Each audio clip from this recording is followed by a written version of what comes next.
बिना ड्राइवर गाड़ी चलला प्राय अध किलोमीटर 6टी गाड़ी को पिटिला।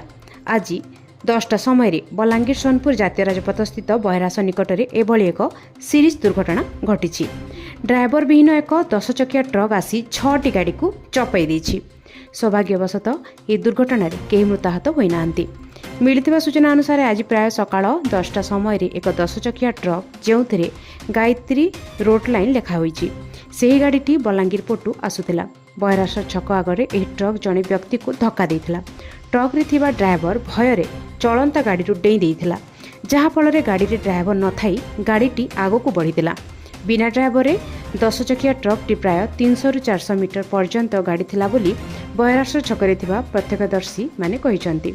ए समय उक्त ट्रक 4टी बाइक 2टी टेम्पो एवं गोटे घरे बस को धक्का देछि।